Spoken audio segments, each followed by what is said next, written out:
Lyca productions Subaskaran தயாரிப்பில் அறிமுக இயக்குனர் AR ஜீவா இயக்கத்தில் அனுபமா பரமேஸ்வரன் நடிப்பில் லாக்டவுன் டிசம்பர் 5 முதல் திரையரங்குகளில். முடிமன் ராமசாமி சார், செங்கோட்டையன் ஏற்கனவே OPS, சசிகலா, டிடிவி இவங்கெல்லாம் போன இழப்பை தாண்டி கட்சியை வழிநடத்திட்டு இருக்காரு EPS.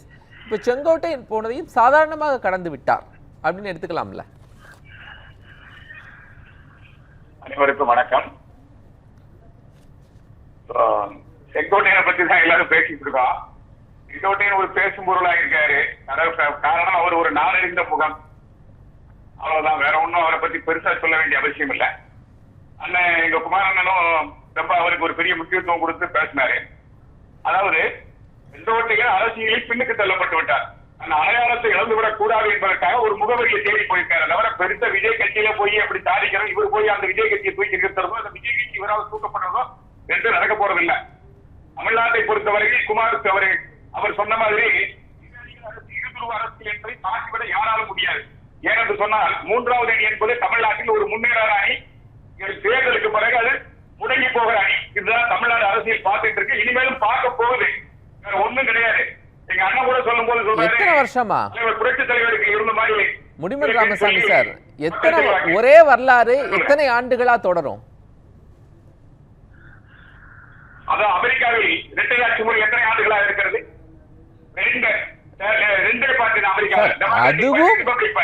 அதுவும் இதுவும் ஒன்றா? ஏன் இருக்கக்கூடாதா? இருக்கக்கூடாதா? பல நூறு ஆண்டுகளாக இருக்கிறது. மூன்றாவது ஒரு அணி 1922 மூன்றாவதாக ஒரு போட்டியிட்டார். அவர் பெற்ற வாக்குகள் 28%. 1992 ஒருவர் போட்டியிட்டார். அவர் பெற்ற வாக்குகள் 28%. இதை எந்த காலத்திலும் அங்கே காண முடியவில்லை.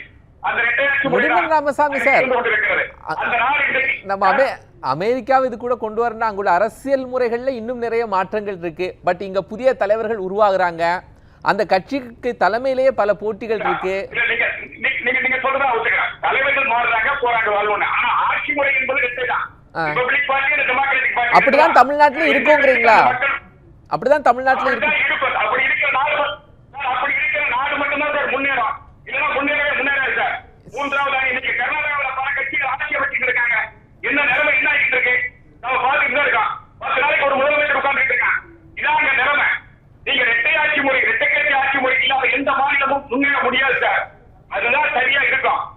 செங்கோட்டையனை பத்தி பட்ஜெட்டுக்கு வரேன். இப்ப எடப்பாடி பழனிசாமி செய்யறதெல்லாம் நியாயம் நான் சொல்ல மாட்டேன். எடப்பாடி பழனிசாமி இந்த கட்சியை ஆரம்ப காலத்திலிருந்து இந்த கட்சியை இழிவுபடுத்துவதும் கேவலப்படுத்துமான நிலையை செய்து கொண்டுதான் இருக்கிறோம். அது எனக்கு மாற்று கருத்து கிடையாது. அதுக்காக தான் நாங்களும் கூட போராடி கொண்டிருக்கிறோம். OPS போன்றவர்களும் போராடி கொண்டிருக்கிறார்கள், கட்சியை இணைக்க வேண்டும், பலப்படுத்த வேண்டும் என்று. ஆனால் உங்கள் நோக்கம் என்ன? இவர் எதற்காக வெளியே வந்தார்? 10 நாள் கெடு கொடுத்து வந்தாரு. என்ன நோக்கத்துக்காக வந்தார்? ஐயா OPS இணைப்பேன், டிடிவி இணைப்பேன், சின்னமாவை இணைப்பேன். யாரையாவது ஒரு பேச்சுவார்த்தை நடத்தினாரா? எந்த பேரும் செய்யவில்லை. இல்ல அந்த குரு பூஜை அன்னைக்கு எல்லாரும் சேர்ந்து பேசினாங்கல்ல, குரு பூஜை அன்னைக்கு எல்லாரும் சேர்ந்து பேசினாங்கல்ல, தேவர் குரு பூஜை அன்னைக்கு எல்லாரும் சேர்ந்து பேட்டி கொடுத்தாங்க. குரு பூஜைக்கு வந்ததே தேவர் ஆசீர்வாதம் பெற்றுட்டு போறதுக்கு தவிர கட்சி இணைக்கிறது இல்ல. கட்சி இணைக்கிறது ஒரு மாசத்துல முடிஞ்சிருமா சார்? இவ்வளவு பெரிய டார்கெட் சார். இல்ல 4 வருஷம் போராடிட்டு இருக்கோம் சார். 3 பேரும் சேர்ந்து பேசுறாங்க சார். 3 பேரும் சேர்ந்து பேசுனாங்க. 3 பேரும் ஒத்துழைச்சாங்களான்னு தெரியலையே. நீங்க 3 பேரையும் ஒண்ணா உட்கார வச்சுக்கலாம் முதல்ல. இப்ப இவங்க 3 பேரையும் மாதிரி நீங்க ஒண்ணா உட்கார வச்சு பேசுறீங்களா?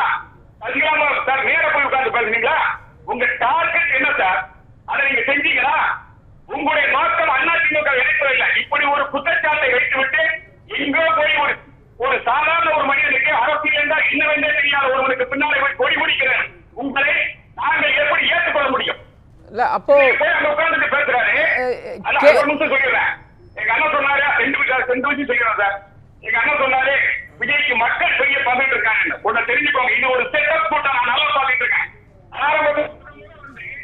விஜய் வருகிற போது பரந்தூர் புரட்சி தலைவர் எங்கிருந்து புறப்பட்டு வராரோ வருகிற வழியெல்லாம் மக்கள் நிற்பார்கள். அந்த இடத்துல மட்டும் நிக்க மாட்டான். வர்ற வழியெல்லாம் நான் பல இடத்துல வந்திருக்கேன்.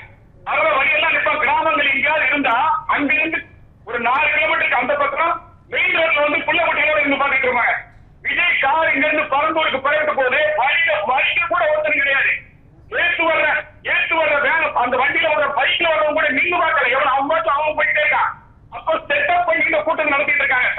முழுவதும் கொண்டு வந்து ஒரு இடத்துல ஆள குமிக்கிறது. இதுதான் அவங்களுடைய வேலை. இந்த பாஜகெல்லாம் தமிழ்நாட்டுல படிக்காது. இது கூட வலிமையான அரசியல் தானே சார்? சார் சார் அதாவது அப்போ ஒரு இடத்துல கூட்டத்தை கூட்டுகிற அந்த வலிமை தாவேக்காக்கு இருக்குன்னு தானே வருது. இப்போ ஒரு ஊர்ல அது ஒரு நடிகருக்கு கூட்டத்தை கூட்டிக்க முடியும் சார். ஒரு இடத்துல சார் விஜய் வந்து சென்னையில புறப்பட்டோம் சார். எம்ஜிஆர் ஒரு நடிகர் தானே சார்? எம்ஜிஆர் ஒரு நடிகர் தானே? ஒரே நிமிஷம் சார். எம்ஜிஆர் முகம் காட்டினால் உங்களுக்கு எல்லாருக்கும் ஒண்ணு சொல்லிக்கிறேன். 1977 புரட்சி தலைவர் முதலமைச்சர் ஆன ஒரு பத்திரிகையில ஒரு செய்தி வந்தது. இங்க உள்ள பத்திரிகையில லண்டன் மாநகரத்தில் வெளியாகக்கூடிய காலேஜ் என்ற ஒரு பத்திரிகையில ஒரு செய்தி வந்தது.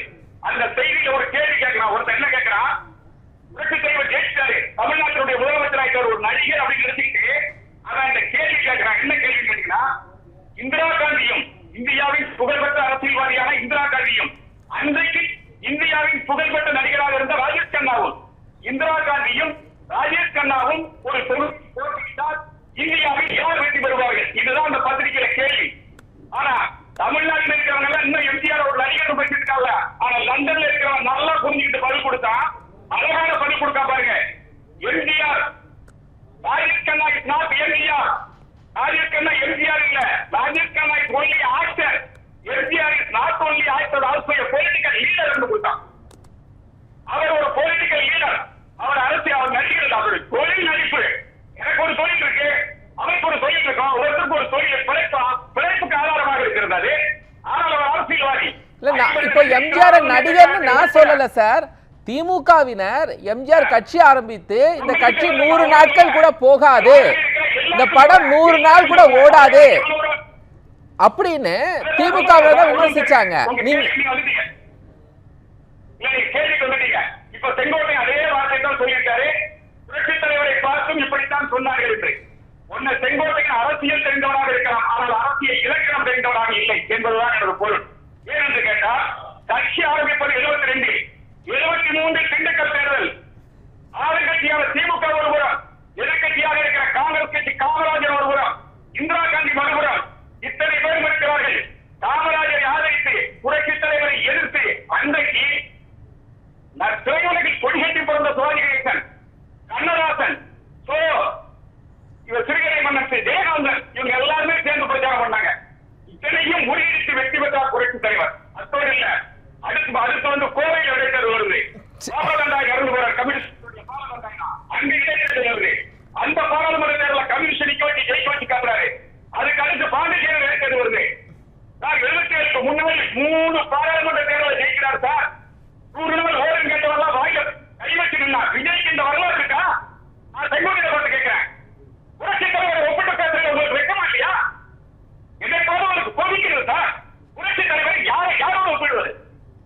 உங்களுக்கு அரசியலுக்கு வருவோம். என்னைக்கு கட்சி ஆரம்பித்தாரோ அன்றைக்கே 3 நாடாளுமன்ற தேர்தலையும் ஆளுங்கட்சிகளையும் இந்தியாவை ஆளும் கட்சிகளையும் தோற்கடித்து நான் ஒரு அரசியல் சக்தி என்று நிரூபித்துக் கொண்டு ஆட்சிக்கு வந்தவர். இவங்க கேட்டா சொல்றோம், விஜய் கட்சியில் ஒருத்தாங்க கேட்கிறாங்க, அவன் பேட்டி கொடுக்கிறான். நாங்கள் குஷியானந்தன் ஒரு ஆளு, நாங்கள் ஆட்சிக்கு வந்து மக்களுக்கு சேவை செய்யும். இது என்னன்னா அரசியல் ஒரு புது தத்துவமா இருக்கு. நாங்கெல்லாம் கேள்விப்பட்டது படிச்சது சேவை செய்து ஆட்சிக்கு வருவோம். மக்களுக்கு பணியாற்றி மக்களின் அன்பை பெற்று ஆட்சிக்கு வருவோம். இவனை ஆட்சிக்கு வந்தா மக்களுக்கே சேவையாற்றுவான். இது நீங்க செங்கோட்டையின் மேல வைக்கக்கூடிய விமர்சனம் சார். சரி, இத்தனை விமர்சனங்களும் செங்கோட்டையின் மேல இருக்கு.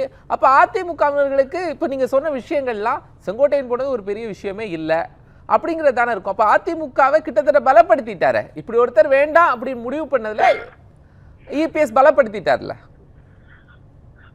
இல்ல, அதாவது பலப்படுத்திட்டாருங்கிறதுக்கு நான் வரல. எங்க அண்ணன் கூட சொன்னாரு அவரை நீக்கினா அவர் என்ன செய்வாருன்னு. கருப்பசாமி பாண்டியன் 91 நீக்கப்படுவார். இல்ல, நான் இங்க வந்துறேன், ஷார்ட்டா வந்துறேன். வரலாறு சார், நான் திரும்ப உங்கள்கிட்ட திரும்ப வரும்போது பேசுவோம். நான் அதுக்கு முன்னாடி ஒண்ணு வாங்க கட்சி சொல்லி அப்படி ஒரு நிலை வரும் சார். அன்றைக்கு கட்சி பலவீனப்படுகிற போது பிரிந்த பலமான சக்திகளை நிலை ஏற்படும். இன்னைக்கு நாங்க போராடிட்டு இருக்கோம். 4 வருஷமா போராடுறோம் சார். பேசுவோம் சார். 4 வருஷம் போராடிட்டு இருக்கோம். உங்களால 1 மாசம் காத்திருக்க முடியலன்னா அப்ப நீங்க இந்த கட்சியில 9 முறை எம்எல்ஏ சொல்றீங்களே, 27 வந்த நீங்க சரி பேசுவோம் சார். எங்களுக்காக அந்த வாய்ப்பு கிடைச்சிருக்குமா? பேசுவோம். முடியுமா சார்? பேசுவோம். சரி. உனக்கு என்ன தொடர்ந்து எம்எல்ஏ பதவி கொடுக்கறதுன்னு கேட்டாங்க, என்ன கேட்டோம்? தொடர்ந்து இல்ல அப்ப இந்த மரியாதைக்காக நீங்க இருக்கணும்ல. எந்த எடப்பாடி பழனிசாமி திருக்குவோம் சார், எடப்பாடி பழனிசாமி திருக்குவோம், எடப்பாடி பழனிசாமி மாற்றுவோம். அதுக்கு போராடுங்க. எப்படி சார் எப்படி சார் ஓபிஎஸ் ஆலயே இவ்வளவு நாள் ஒண்ணும் செய்ய முடியலையே சார்? 4 வருஷமா எதுவும் செய்ய முடியலையே. ஓபிஎஸ் 15ஆம் தேதி வரைக்கும் கெடு கொடுத்திருக்காரு. அவர் என்ன முடிவு எடுக்க போறாரு?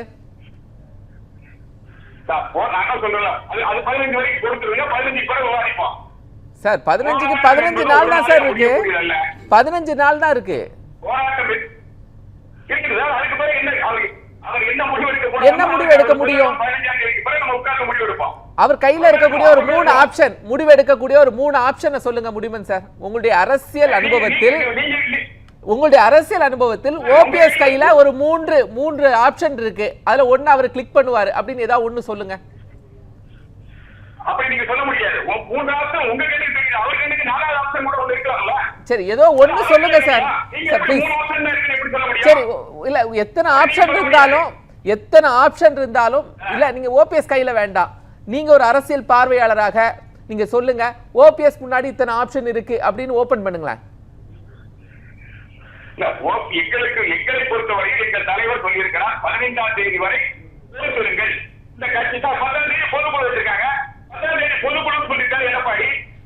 அந்த பொதுக்குழு ஒருவேளை நல்ல மனசு மாதிரி ஒரு நல்ல ஒரு முன்னேற்றம் ஏற்படலாம். அது ஏற்படாது சொல்ல முடியாதுல்ல. சரி, நாங்க எதையாவது பேசி அது பிரச்சனை ஆகிடக்கூடாதுல்ல. சரி, ஓகே. தலைவர் என்ன சொல்லியிருக்காரோ அதுக்கு கட்டுப்பட்டு தான் பேசுவோம். சரி, எங்களுக்கு ஒரு பார்வை கிடையாது. சரி, ஓகே ஓகே. பார்வை அவர் என்ன முடிவு எடுக்கிறாரோ அந்த முடிவு. சரி, ஓகே. நாஞ்சில் குலப்பன் நீங்க சொல்லுங்க. சரி, ஓகே. இவ்வளவு நேரம் பொறுமையா இருந்திருக்காங்க நாஞ்சில் குலப்பன். அவங்கள்ட்ட சில தகவல் இருக்கும், அவங்கள்ட்ட பேசிட்டு வந்தேன்.